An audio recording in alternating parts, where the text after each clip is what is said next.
Hi guys, happy Tuesday. I hope you guys are having a great start to your day. I wanted to hop on here and share with you guys more about my post from Sunday. So I've gotten lots and lots of questions regarding that, and I thought what better way to come on here and share exactly how we did that and give you some tangible things, or some not tangible, some ways, some steps that you can take yourself to be able to do the exact same thing, because there's nothing special about us. We just found a plan that worked for us, took action, didn't quit, and in the end was able to achieve a goal that we set out for ourselves. And for those that don't know what I'm talking about, Tate and I shared on Sunday that we were able to pay cash for another car that we needed for our family a couple weeks ago. And we previously bought a car with cash just a year prior. When we had baby number 3, we knew that the time would be to come that we would need a third row vehicle. So we had purchased one right before we had our baby, about a year ago now. And then we still had Tate's car. And we found that it was getting more and more difficult to have only one car that really fit the family. So we decided to purchase another one with cash. And so I'm going to share with you guys exactly the steps we took to get to that and be able to do that. If at any point during this you have any questions, please shoot them in the comments below and I'll be happy to answer them live as you watch your live. But if you are watching the recording, go ahead and still ask them or shoot me a message. Like I said, I'd received lots of questions, so I'm really excited to come on here and just share with you guys our experience regarding this. The first thing is, any advice regarding this, is to have low value cars. There is no need to have a super expensive car. Both of our cars previously, up until we just purchased these 2 new to us cars, we don't buy brand new cars, but were low value cars. They were cars that were less than half of our annual income. So if you look at the value of your car, if it is more than half of your income, then it's probably a car you shouldn't be having, especially if the payment is taking up a lot of your monthly budget. So low value cars is a huge thing. If you are finding that maybe your car is more value than you can take on right now, then you may need to look into selling it. You can search Dave Ramsey and hear all about what his suggestions regarding that. That is the plan we have followed, is Dave Ramsey, his 7 baby steps, and his advice on paying cash for cars and not having cars that are more than half of your annual income. So that's what Tate and I did for the longest time.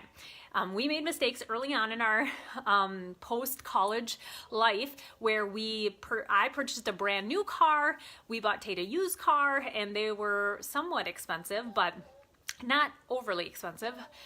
But we were able to pay them off very, very fast using, which is my second tip, the debt snowball.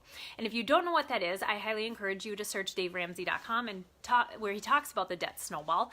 But essentially, we paid off our consumer debt, which is, credit cards, anything except your mortgage is the easy way to say it, as soon as possible using the debt snowball method.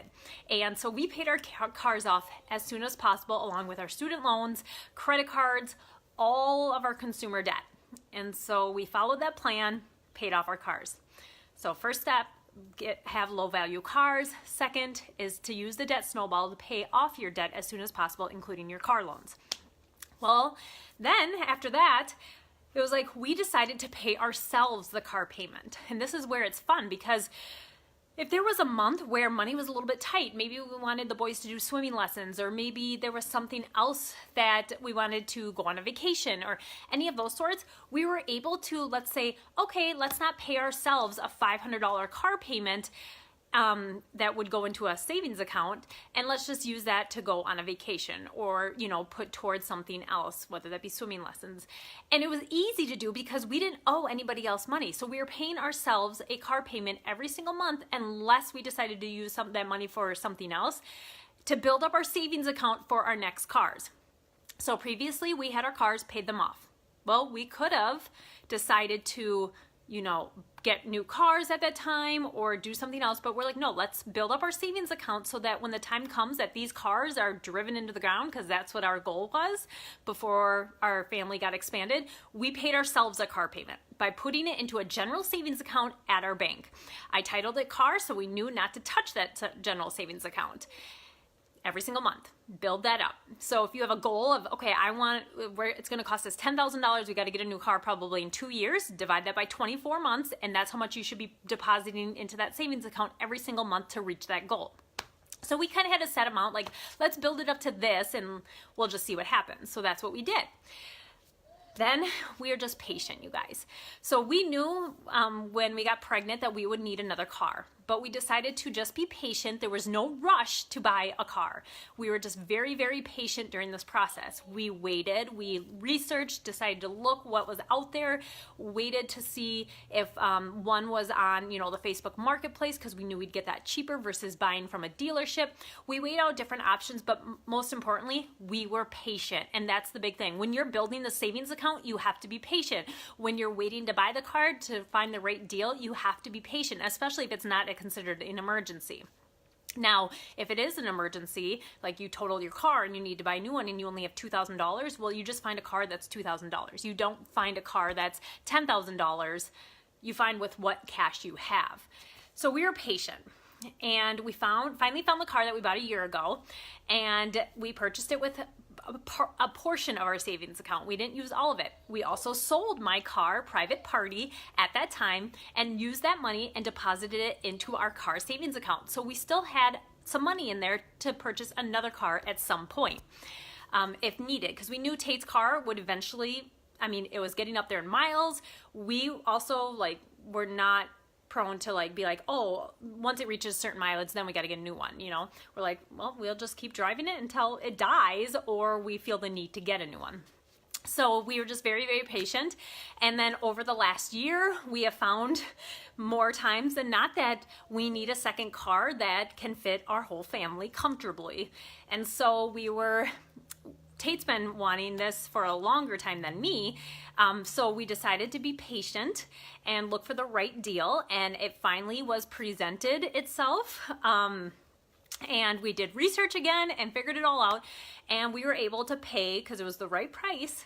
If it was a car that if we bought the same car from the dealership, we would have paid probably $2,000, $3,000, $4,000 more. So it was the right time, and we had the funds to be able to do it. So went to the bank, got a cashier's check, paid cash for another car. And so now our savings account is back down to zero. And what we plan to do is sell Tate's car and then use that money to build back up our savings account. And then we have a goal okay, let's just say we want to put X amount of dollars into our savings account every single month, every single year. We want to build it to this point. So now we have a goal every single month to pay ourselves a car payment to build that back up for when this time comes again. Once again, being patient. So you guys, low value cars, use a debt snowball to pay off your current cars.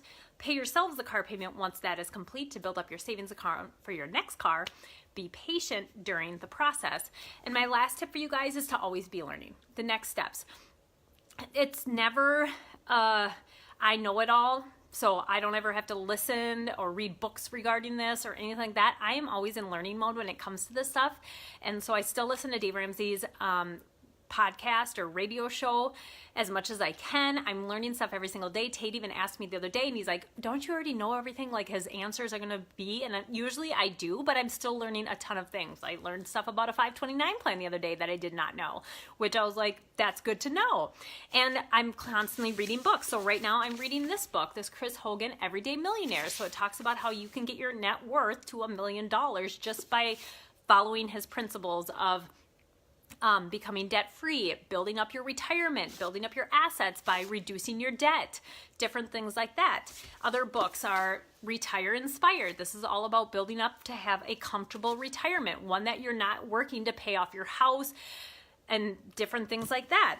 Smart Money, Smart Kids. This is how to teach your kids good money habits.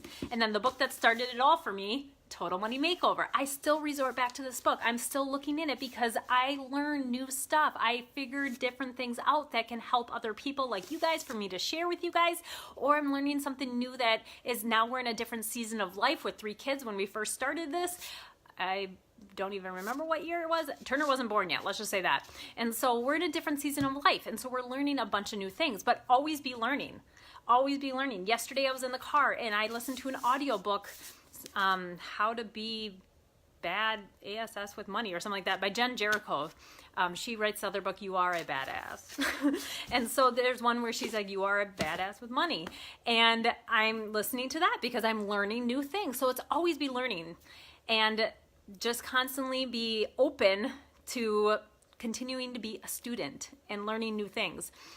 So that's how we did it, you guys. It is super simple, but like I said, it takes patience, it takes hard work, and most of all, you just don't quit. You keep going, you keep plugging away. You will have obstacles you have to overcome. You will have different times in your life where you have big setbacks and things like that. Like, it wasn't smooth sailing the whole time for Tate and I to get to this point at all. But the thing is we overcame all of our obstacles. We continued to push forward and we never quit. So that's why we're at this point today, that we were able to pay cash for both of our cars in the last year. And now we'll continue the same method we did for those cars to wait another, let's say 3, 4, 5, 6 years, depending on, one of the cars is higher mileage. So depending on that time comes that we're gonna do pay cash for another car. And so that's my advice for you guys today. If you have any questions or comments regarding this, please shoot them in the comments below. Otherwise, send me a message. I'm always willing to answer any questions that you guys have regarding this. And I'm excited to continue, guys, to share what it's like to be on this debt-free journey, different tools and resources that we have found super, super helpful that may be helpful for you guys as well. Because what works for us may work for you, but it might not be. But that's the beauty in this. It's like your journey, so you kind of try different things. If it's not working, then try something new. But thank you for listening. Share this with anybody that you may find that it's helpful, i.e. your spouse maybe, if you want to get them on board with becoming debt-free and paying cash for your car. But as always, have an amazing day, and we'll talk to you again soon. Bye.